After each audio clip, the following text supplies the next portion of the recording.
B'siyata d'shmaya, we're going to learn Eirovin Daf Nun. We're going to start 7 lines from the bottom of Mem Tes Amud Beis, immediately after the Mishnah.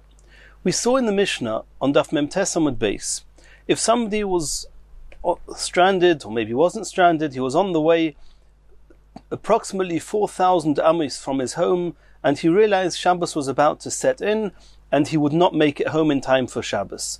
So he says, I've got an idea. I know that approximately 2,000 amis from where I am now, there's a tree, and I'm going to just verbally express that I would like my residence to be, virtually speaking, as we've seen in Tchumen, it works that way. I would like my residence to be under that tree, and then where I am now is less than 2,000 amis from that tree, and that tree is less than 2,000 amis from my home, and that way I'll be able to go 2,000 amis around that tree, allowing me to go home. However, the Mishnah says that if somebody says that I would like my residence to be under a tree, shvisosi tachtov loy omar klum, he hasn't said anything. And we have to really understand, what does it mean he hasn't said anything? What exactly hasn't he said? Says the Gemara, my loy omar klum. When the Gemara says, when the Mishnah said loy omar klum, he's not said anything, what does that mean? And this is going to be a machloikus Rav and Shmuel. Omar Rav, loy omar klum kol ikar. Rav says he hasn't said anything. He has not acquired any residence, not under the tree, and not where he is now. Which means that for all intents and purposes, he's not allowed to walk more than 4 amos after Shabbos comes in. Because he didn't want to acquire residence where his feet are, where he is, because he said he wants to acquire residence under the tree. He didn't legally, we did not allow him to acquire residence under the tree because the tree is a large area. He didn't define where he wants to acquire his residence. So that, for all intents and purposes, he has no residence, and therefore he's not allowed to go more than 4 amos where he is now. Which means that even where he is now, he has not acquired residence, which means he cannot even go 2,000 amos towards the tree. Ushmuel Omar, Shmuel argues with Rav and says, Lo Omar klum lebeisoi, that we cannot take it for granted that he can actually go to his home, because what he said may pose a challenge to that. Which means as follows: since there's less than 2,000 amos from where he is now until the tree, he can certainly walk to the tree. And Shmuel holds that he has acquired residence under the tree.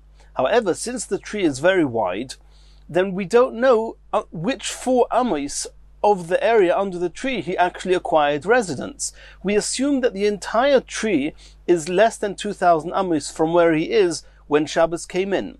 So either way, wherever under the tree his residence is, he can walk from where he is now at the onset of Shabbos till the tree. However, only part of the tree is within 2,000 amos from where his home is. It could be that part of the tree is further than 2,000 amos from his home. And since he did not tell us explicitly which 4 amos under the tree are going to be his residence, we cannot take it for granted he can actually make it home. He can only make it home if there are less than 2,000 amos between his home and the furthest point under the tree away from his home. And that's what the Gemara now says, V'nase tachtov shel ilon chamar gamol. And we've seen this concept before. Chamar gamol. Chamar is a donkey driver. A gamal is a camel driver. We know that typically when a person is leading or a donkey, he is behind the donkey. When he's leading a camel, he's in front of the camel. So if he's leading a donkey and a camel simultaneously, then he's actually pulled between the donkey pulling him forward and the camel pulling him backwards. The area under the tree, since we do not know which part of the tree is his residence, because he just said shvisosi tachtov, he didn't tell us which part of the tree is going to be his residence. Therefore, we have to always be stringent. If you want to, the Gemara is going to explain, if he wants to walk 2,000 amos north of the tree, then on the basis of the tree being the center of his residence, then he has to do that. He has to measure it moididim lo min adorim, from the southernmost point of the tree. He can only walk 2,000 amos from there. Because since he didn't tell us where under the tree his residence is, maybe his residence is on the southernmost part of the tree. So if you want to walk north, you can only walk 2,000 amos from the southernmost point of the tree. And the same vice versa. If he wants to walk south of the tree, he has to measure from the northernmost point of the tree. So that's what Shmuel says, that you can definitely go till the tree because the entire tree is less than 2,000 amos from where he is when Shabbos came in. But from the tree to his home, you can only walk on condition that the home is within 2,000 amos from the part of the tree that's furthest from the home, when Shabbos is furthest from the home, and that's less than 2,000 amos. Omar Rabba. Rabba is going to explain my Talmud Rav. The reasoning behind Shmuel, it makes sense. You wanted to acquire residence under the tree. You acquired residence. You didn't make it clear where under the tree. So it's one big suffix. You have to act as if you're in doubt as to where under the tree your residence is. However, Rav says that you didn't acquire residence anywhere. That needs an explanation. So Rav is going to explain my Talmud Rav, Mishum Deloy Masayim Asrei. Rav holds that since you did not define a specific 4 amos under the tree, therefore you have not acquired residence under the tree. Ve'ikad Omra, Omar Rabba, others, another version, and others explain that what Rabba actually explained was my Talmud Rav, Mishum de Kosovar kol she'einoi b'zeh achar zeh, afilu b'vas achas einoi. Others explain Rav as being that when this person says Shvisasi Tachtov, he actually meant to say, I want to acquire residence under the whole area of the tree. Even though a person only acquires residence in 4 amos. So he says, even though there's a number of 4 amos areas under this tree, I would like to acquire residence in all of them. And there's a rule that anything that you cannot do, anything that cannot take effect consecutively, also cannot take effect simultaneously. And since a person cannot acquire residence in place A and then in place B, once you've acquired residence, that remains your residence for Shabbos. So too, you cannot simultaneously acquire residence in more than one area of 4 amos. Since this person said, I want to acquire residence under the tree, and under the tree has more than one spot of 4 amos, therefore he's not acquired residence anywhere under the tree, and therefore he cannot even, therefore he's got no residence there. Asks the Gemara, "My beinayu, is there any halachic difference between the two versions? If the reason that Rav says his not acquired residence under the tree is because it's not defined, or because he's trying to acquire residence in 2 places simultaneously?" Says the Gemara, yes, Ika beinayu, there is a difference. The Omar liknuli arba amos b'goy shmoina. If for argument's sake the tree was 8 amos wide, if a person said, I would like to acquire residence in 4 of the 8 amos, he doesn't tell us which 4. According to the according to the first opinion of Rabbah, who says the reason Rav says you have not acquired residence is because you have not defined the 4 amos. Here also, you have not defined which 4 amos and where the 4 amos are. But the opinion who says that the reason Rav says that he has not acquired residence is mishum kol she'einoi b'zeh achazeh afilu b'vas achas einoi. Anything that cannot take effect consecutively also cannot take effect simultaneously.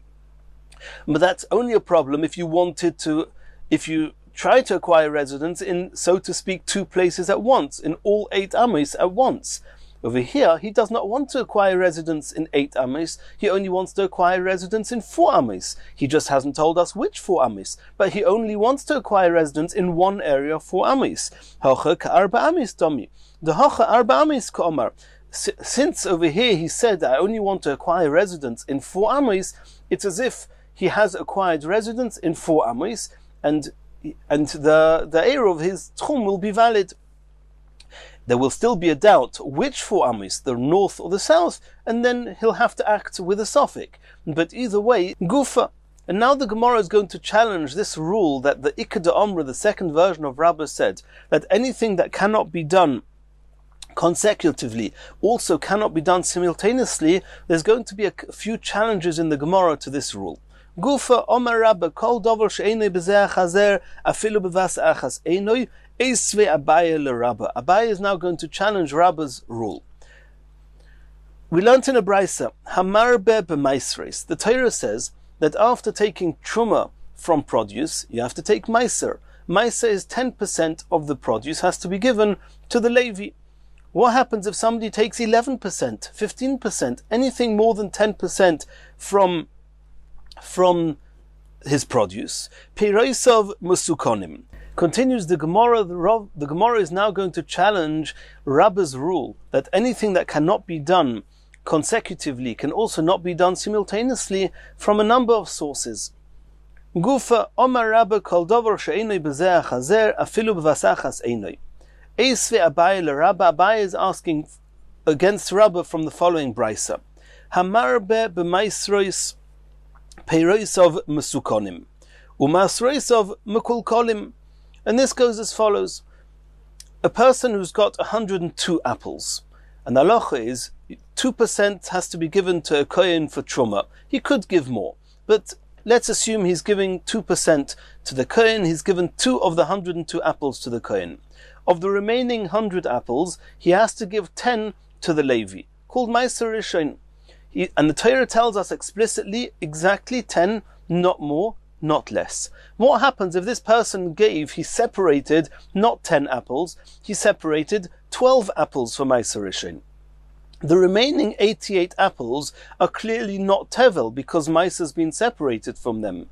However, the status of Meiser has only applied to 10 of those 12 apples.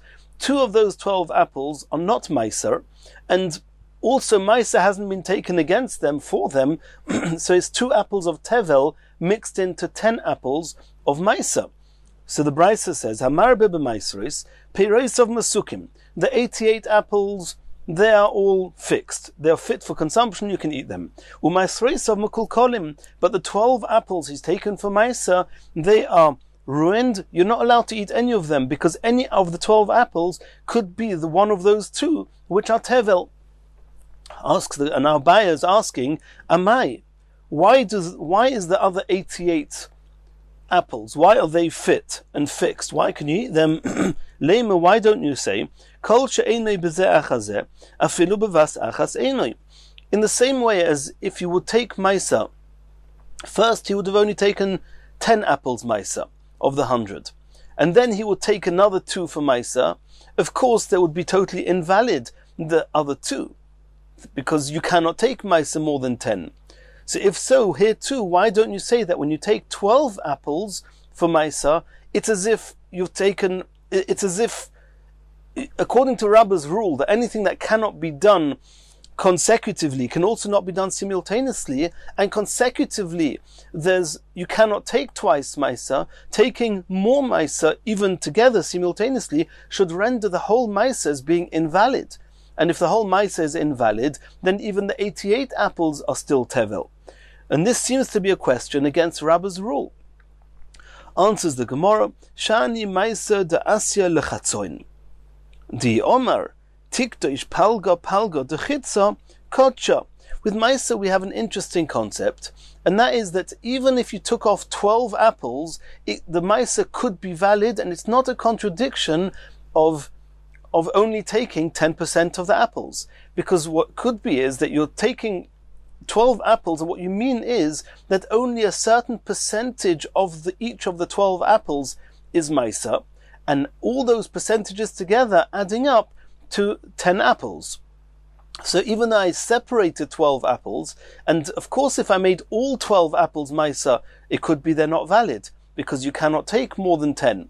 However, if I take 12 and I intend that only most of each apple should be Meiser, it would be valid. And the Gemara brings even proof from a saying. I mean, if somebody said, Tikdesh palga de chitza, if a person says half of every single grain should be Meiser, then it's kodsha.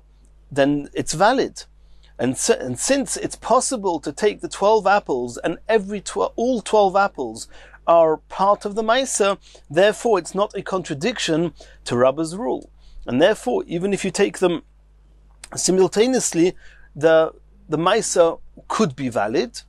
However, every single apple you're not allowed to eat, Maisreis of Mukul Kolin, because every apple is now partly Maisa, partly Tevel. So the Brisa is still accurate that Peiros of Masukonim and Maisreis of Mukul Kolim, but they are not a contradiction to Rabba's rule. Continues the Gemara, we're going to ask another question on this concept of Rabba, that anything that cannot be done consecutively can also not be done simultaneously. Vari Maisa Behema. We know that the Pasuk says, the Torah says, that if a person, he's got herd or flock of animals, then every 10th animal is called Maisa. He has to let all the animals go through a very narrow doorway that just one of them goes through at a time. Every 10th one, he says, this is Maisa. He makes a red mark on it. Afterwards, he takes all the red marked animals to the Beis Hamikdash as a korban and eats them there as a korban. That's called Maisa. So asks the Gemara, Vari Maisa Behema. In the case of Maisa Behema, Deleisa Lechatzoin. There's no such thing. We don't have this idea that we saw before with Maisa, with Maisa of produce, of apples, of fruits, that you can have part of an apple being Maisa, part of an apple not being Maisa. With an animal, there's no such thing. Either the whole animal is Maisa, or none of the animal is Maisa. V'omar Rabba. And yet Rabba said the following halacha, Yatsu Shnayim Ba'asiri. If somehow two animals simultaneously went through the doorway when he was counting 10, V'koron Asiri, and he designated both of them as Maisa, as a 10th animal. Then Asiri v'achadosor mu'urovin zeh b'zeh. The halacha is, it's as if number 10 and number 11 are intermingled together. Both of them are going to be hektish, but you have to be machmir. It means you have to offer both as a korban, but since only one of them is definitely hektish, the other one is a shlomim, he has to have the halachas, the more stringent halachas of both animal, both of Maisa and of shlomim. So what do we see from there? Even though a person can clearly not say that animal number 10 is Maisa and animal number 11 is Maisa, and that means you cannot do it consecutively, have two animals being Maisa, then why, when they are going through simultaneously, are any of them Maisa? Why don't we say that anything that cannot be done consecutively cannot be done simultaneously, and they're both not Maisa, according to Rabba's rule? Answers the Gemara that there's a very unique halacha that applies to Maisa, and that is, it's possible sometimes for an 11th animal to be considered to have the kedusha of Maisa. Shani Maisa Behema, the Asya Bezeh Achazeh Betos. It's possible, even though the Torah says you're only allowed to take the 10th animal is Maisa, not the 9th, not the 11th. However, if somebody made a mistake, we'll soon see in a moment what the case is. If he made a mistake, it's possible for number 11 also to be Maisa, or to have the Kedusha of Maisa, and therefore, since regarding Maisa, even consecutively, two animals could have the Kedusha of the 10th animal, so too when they go through simultaneously, they can both have the Kedusha and the Maisa is valid. Shani Maisa Behema de Asya Bezeh Chazeh Betos, that none we learned in the Mishnah. Koro L'Chi'i Asiri. If by mistake he called number 9 10, the 10th one. Ula Asiri, and then he realized his mistake, and then when the 10th animal came out, he called it number 9. The 9th animal. Ula Achadasar Asiri, and then by mistake when the 11th one came out, instead of going back to number 11, he went back to number 10. So now you have more than one animal called 10. The 11th animal, you also called it 10 because it was after the 10th animal that you called 9. The reason you did that was because the 9th animal you called 10. Shloshton Mekudoshin. All three animals are kodesh, are holy, they're consecrated, and they have the kedusha of Maisa. Number 9 is Maisa because you called it the 10th. The 10th is Maisa because it's the 10th. The 11th is Maisa because you called it 10.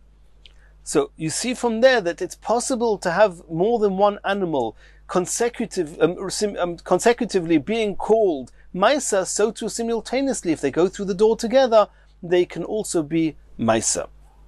And now the Gemara is going to ask one last question on Rabba's rule. Vari toida. In the case of the toida, we know that when a person brings a korban toida, he has to accompany it with 40 chalos, 40 breads. Vari toida de leise betos. There's no such thing as having two sets of 40 breads that both sets are kodesh. De leise bezeh chazeh. And there's never a way in the world that one can have consecutively two sets of 40 breads that are going to become Tommy. They're going to become Kodesh, V'itmar. And we learnt, Toida shenishchatu al shmoinim chalos. If somebody shechted a korban toida with being accompanied by 80 loaves, not 40 loaves, Chizkiya Omar, Kitshu alo arboim mitoich shmoinim. Chizkiya says 40 of the 80 breads are Kodesh for the korban toida. Rabbi Yochanan says, Rabbi Yochanan says that none of the breads are Kodesh. However, according to Chizkiya says 40 of the 80 are Kodesh. Why? Because when you shechted the korban toida, you had 80 breads there. And of the 80, 40 are going to be Kodesh. The question is, according to Rabbah, that anything that cannot be done consecutively cannot be done simultaneously. And if you consecutively, you first made 40 breads Kodesh and then another 40 breads Kodesh, Rashi explains exactly how that would work, how the breads become Kodesh, but if you did it consecutively, they certainly would not be valid. They would not be Hekdesh, the second set. If so, when you have one set of 80, why should any of them be Hekdesh, according to Rabbah?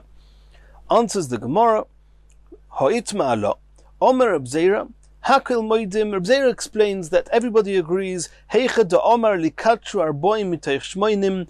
If he said, I only want 40 of these 80 breads to be Kodesh, de Kodesh, then they are Kodesh. Then it's okay, because he never wanted more than 40 to be Kodesh. He didn't want two sets to be Kodesh simultaneously. He just wanted 40 of the 80. If he said, Lo yekatru arboim elim ken kitru shmoinim, if he says, I only want all 80 together to be Kodesh or none, then everybody agrees, Kule alma loy pligi, de loy kodesh, that none of them are Kodesh, because there's no such thing as having 80 breads. There is only korban toida with 40 breads. Ki pligi bistoma. The whole machleikus was when he didn't say anything explicitly. Mar sova Chizkiya holds la'achrayas kamachavan, that we assume that he intended that only 40 of the 80 to be Kodesh, and the only reason he brought 80 was in case something went wrong. If 40 got lost, disqualified, something happened to them, he'll have the extra 40 remaining to back them up. But he only wants 40 to become Kodesh. Val Tanai Esua, and he brought them making a Tanai, making a condition, and since he only ever wanted 40 to be Kodesh, therefore Chizkiya said that 40 are Kodesh. Umar Sova, however, Rabbi Yochanan argued and says, the korban gadol kamachavin, he brought 80 because he intended all 80 to be Kodesh, and everybody agrees that all 80 cannot be Kodesh. Either way, now that Rav Zera has explained these halachas, then neither of these halachas contradicts Rabbah's rule, because he's not intending to simultaneously be Mekadesh more than 40 breads, and therefore there's no question on Rabbah's rule. Continues the Gemara.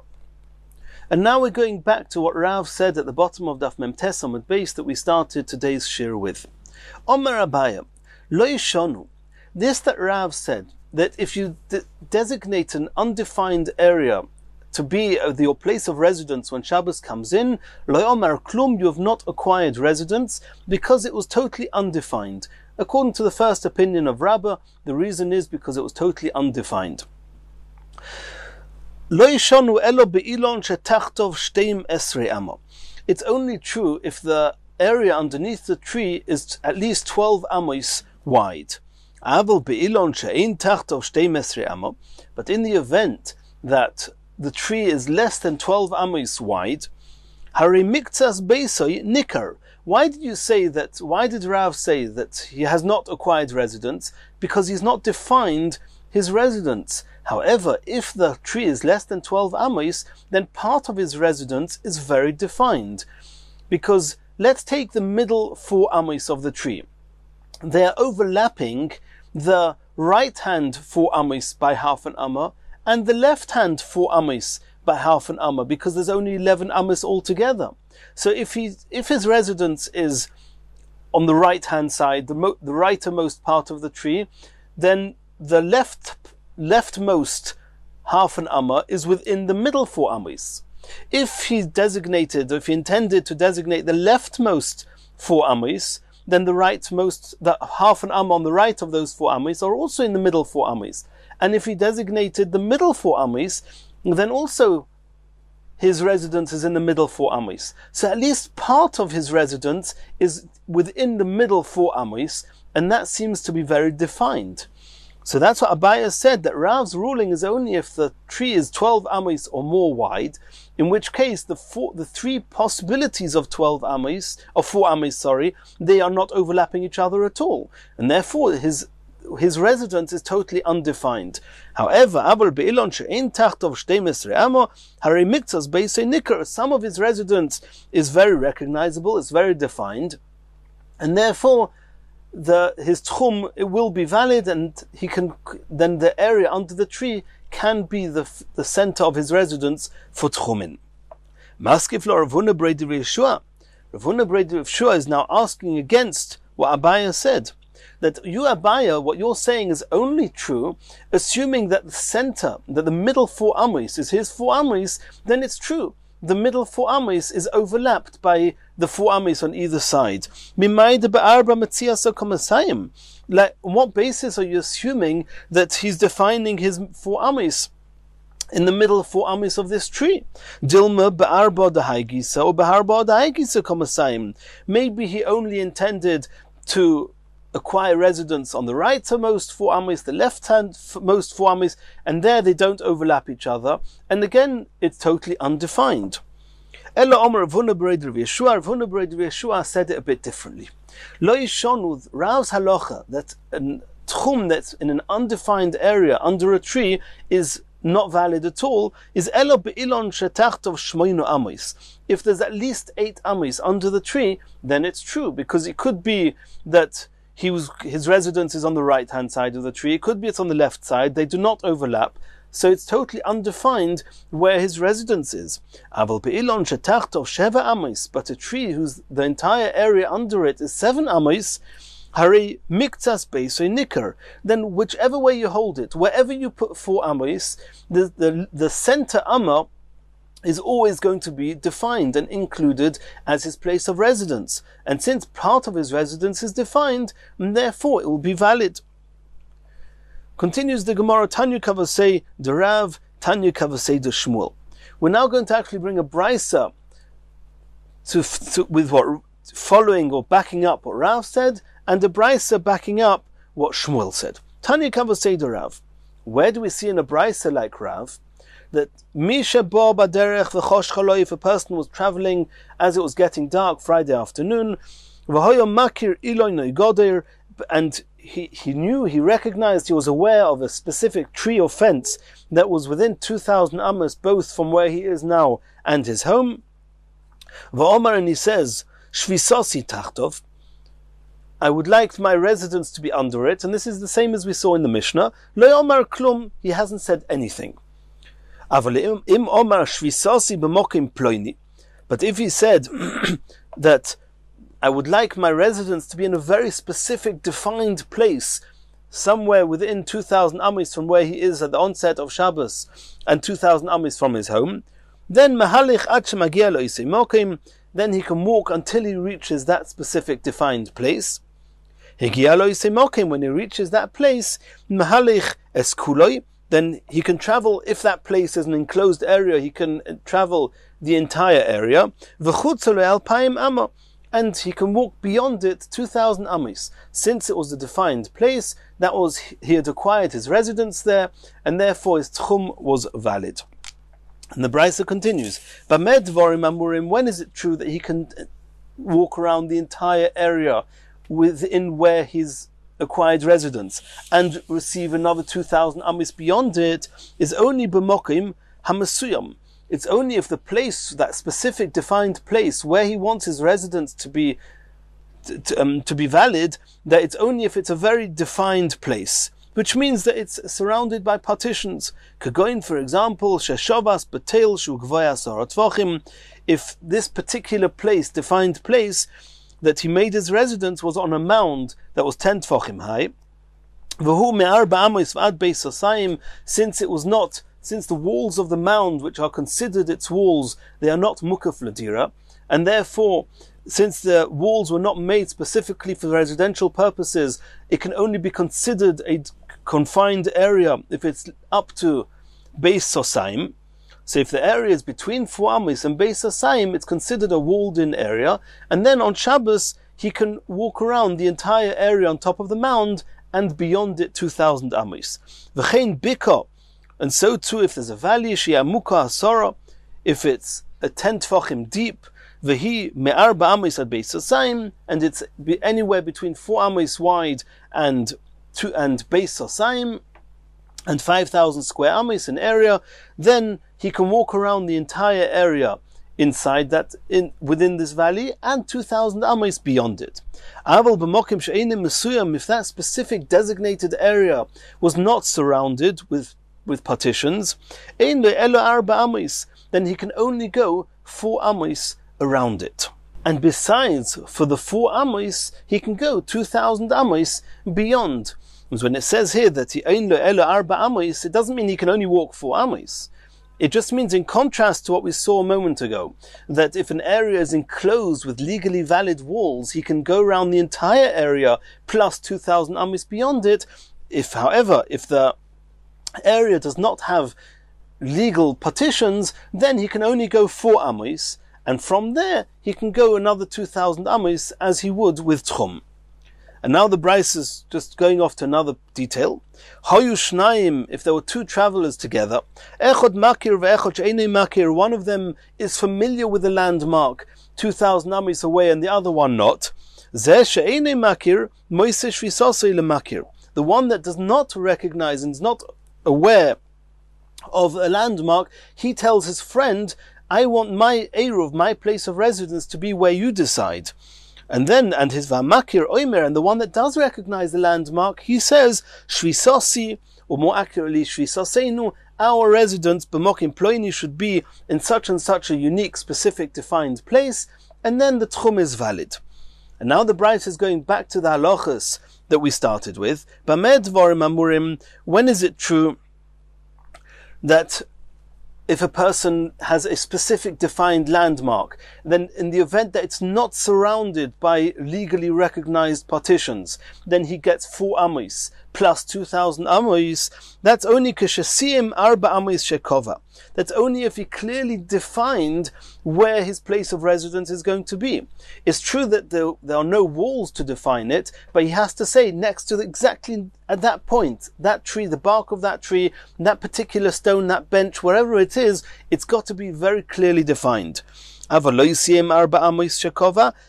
he did not clearly define the 4 amos that he wants to acquire his residence in, then the Eruv was not valid, and he cannot go outside his 4 amos that he was when Shabbos came in. And these last words seem to follow what Rav said, that you can only make a tchum on a clearly defined area. If it's not defined, lo omar klum, the Eruv is not valid. Says the Gemara, Leimet havet yufta de Shmuel.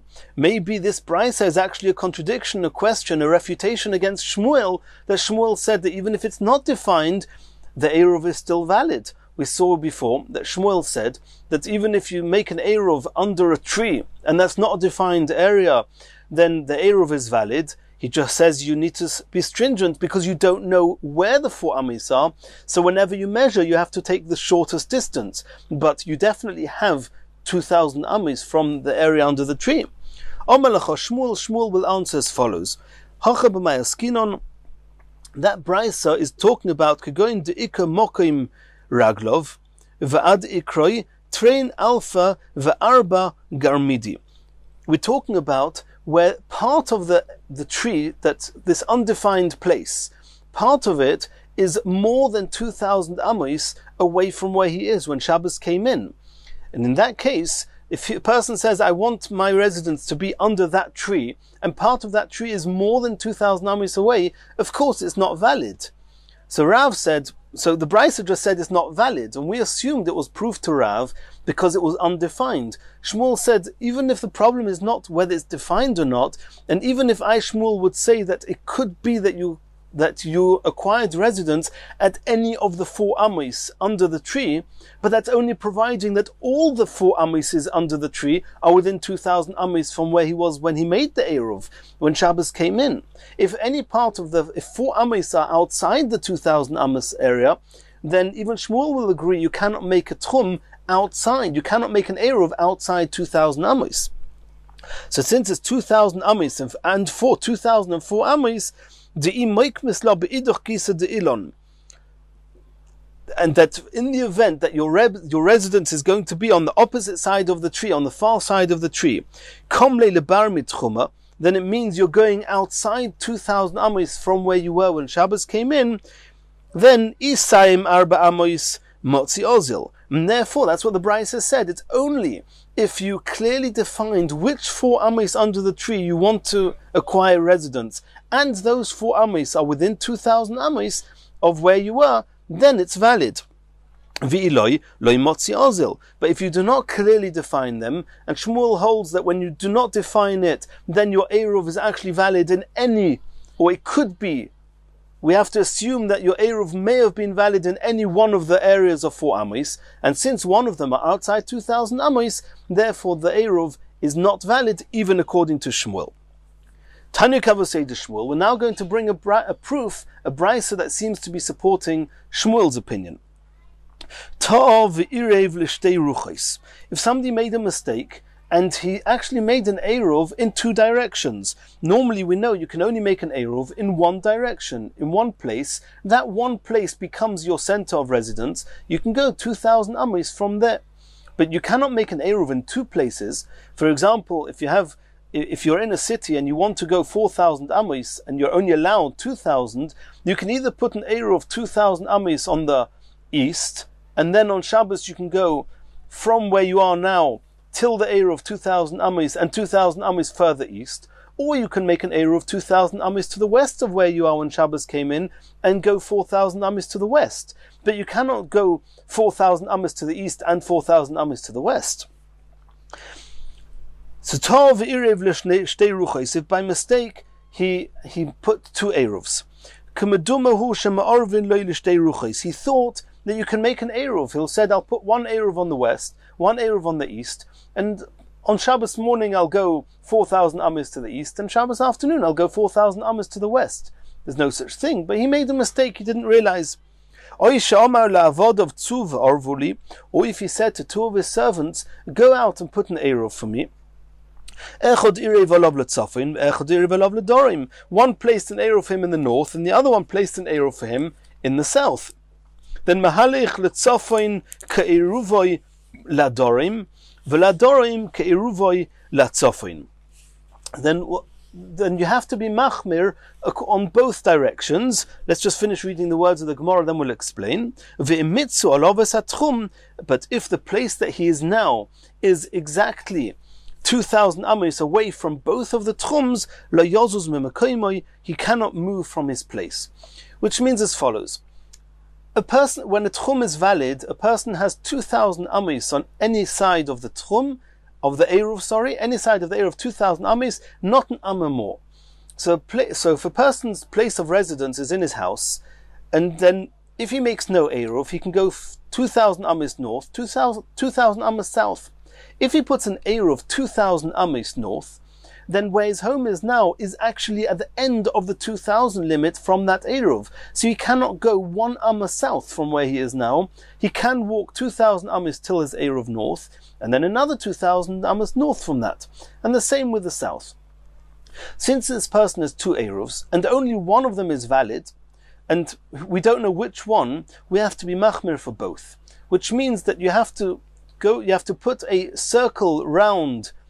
Let's assume a circle just to make it more comfortable. We've already discussed previously if a tchum is a circle or a square, but he'll have to make a 2,000 circle around the northern Eruv, a 2,000 circle around the southern Eruv, and the only place he can actually walk is the area that's overlapped by both circles.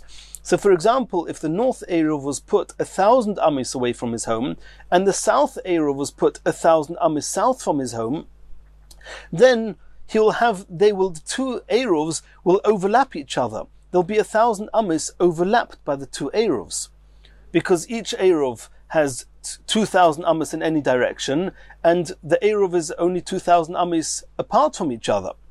So if the two Eruvs were put 1,000 amis north and 1,000 amis south, which means 2,000 amis apart from each other, then they're actually going to overlap each other 2,000 amis. However, if the Eruv was put 2,000 amis to the north and 2,000 amis from the south, they're not going to overlap each other at all, and the point in between the two Eruvs, which is where he is now, is actually at the southernmost point of the north Eruv and the northernmost point of the south Eruv. In that case, he cannot move at all.